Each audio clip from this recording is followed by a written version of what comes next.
जुमा सारे दिनों में अफदलुल अय्याम है। सबसे पहली बात जुमा के बारे में मालूम करने की ये है कि अल्लाह ताला ने औकात और दिनों में फजीलत के एतबार से तफावत रखा है। कोई दिन ज़्यादा अफजल है, दूसरा दिन है जो उससे कम अफजल है।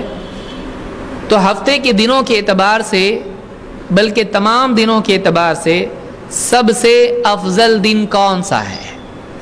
अल्लाह ताला ने वो दिन जुमा को बनाया है।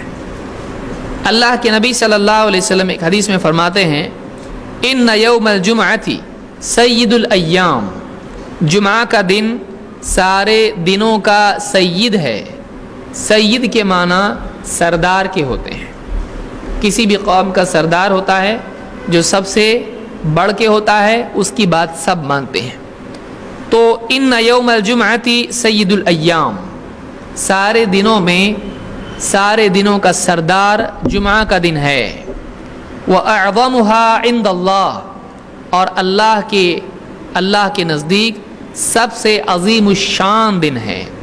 व हुवा अअज़मु इंदल्लाहि मिन यौमिल अज़हा व यौमिल फ़ित्र। अल्लाह के नबी सल्लल्लाहु अलैहि वसल्लम क्या फरमा रहे हैं? व हुवा अअज़मु इंदल्लाहि मिन यौमिल अज़हा व यौमिल फ़ित्र, ये दिन इतना अजीम है अल्लाह के नज़दीक कि ये यौमुल अज़हा और यौमुल फ़ित्र इन दोनों दिनों से ज़्यादा अफजल है। दो ईद के दिन होते हैं। एक दिन है फ़ित्र, रमज़ान के बाद का जो दिन आता है उसको हम ईद उल फ़ित्र कहते हैं, और दूसरी ईद आती है उसको हम क्या कहते हैं? ईद उल अज़हा, कुर्बानी की ईद। ये दो दिन, ये खुद अपनी ज़ात में ये दो दिन ईद के दिन हैं और बहुत कीमती दिन हैं। इन दिनों में काफ़ी सवाब और आमाल का मामला होता है। लेकिन अल्लाह के नबी सल्लल्लाहु अलैहि वसल्लम ने जुमा के बारे में कहा कि वो दो दिन जो साल में एक बार आते हैं और ईद लोग उसको मनाते हैं बड़ी कोशिशों से और इबादत के ज़रिए से, इज्तिमाइयत के ज़रिए से। तो ये जो दो दिन हैं, इन दो दिनों से भी अफजल दिन कौन सा है? जुमा का दिन है। ईद उल फ़ित्र से, ईद उल अज़हा से अफजल और इससे आज़म दिन अल्लाह के नज़दीक जुमा का दिन है। इस हदीस को इमाम अहमद और इमाम इब्न माजा ने अपनी किताबों में रिवायत किया है, और शेख अल-अलबानी ने सहीह जामे सगीर में इसको हसन कहा है।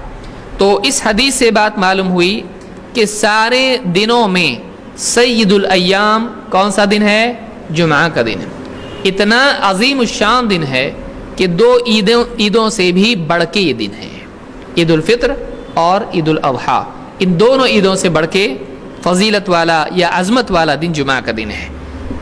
इब्न क़य्यिम रहमतुल्लाह अलैह फरमाते हैं ज़ादुल मआद में कहते हैं, फ़यौमुल जुमअती यौमु इबादह, जुमा का दिन इबादत का दिन है। ज़ाहिर बात है इस दिन क्या होता है? इबादत होती है, सब मिलते हैं, खुतबा होता है, वाज़ व नसीहत होती है, फिर ईद की नमाज जुमा की अदा करते हैं, जुमा की नमाज अदा करते हैं, ये भी ईद का दिन है। तो और उसके बाद फिर जो काम आदमी के होते हैं वो आदमी करता है। तो कहते हैं फ़यौमुल जुमअती यौमु इबादह, जुमा का दिन इबादत का दिन है। व हुवा फ़िल अय्यामि कशहरि रमज़ान फ़िश्शुहूर, दिनों में जुमा की फ़जीलत ऐसी ही है जैसे महीनों में रमज़ान की फ़जीलत है। दिनों में जुमा की फ़जीलत ऐसी है जैसे महीनों में रमज़ान की फ़जीलत है। वसाअतुल इजाबती फ़ीही कलैलतिल क़द्री फ़ी रमज़ान, और इसमें एक कबूलियत की घड़ी होती है जिसमें अल्लाह दुआओं को कबूल करता है। तो वो जो इजाबत का वक्त है वो ऐसा ही है जैसे रमज़ान में लैलतुल क़द्र होती है। साल में वो एक बार आता है। रमज़ान का महीना कितनी बार आता है साल में? एक बार। और उसमें लैलतुल क़द्र कब आती है? एक बार। लेकिन जुमा साल में कितनी मरतबा आता है?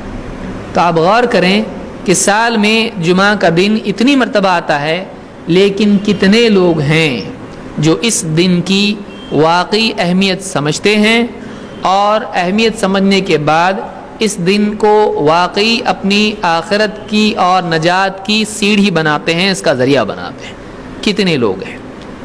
کتنے لوگ تو ایسے بھی ہیں، اللہ رحم فرمائے اور ہدایت دے، جمعہ کا دن فلموں والا دن ہوتا ہے اور تھیٹر میں جاتے ہیں جمعہ کے دن. کتنے لوگ ہوتے ہیں، ارے نئی فلم لگی ہے چلو، کبھی جمعہ کی نماز پڑھ کے اور کبھی جمعہ کی نماز چھوڑ کے.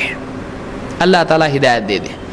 تو اس سے معلوم ہوا کہ جمعہ کا دن، پہلی بات معلوم ہوئی کہ جمعہ کا دن سارے دنوں میں افضل ہے، اور اس میں عید کے دن بھی آ جاتے ہیں، عید سے بھی افضل ہے، عید سے بھی افضل دن یہ ہے.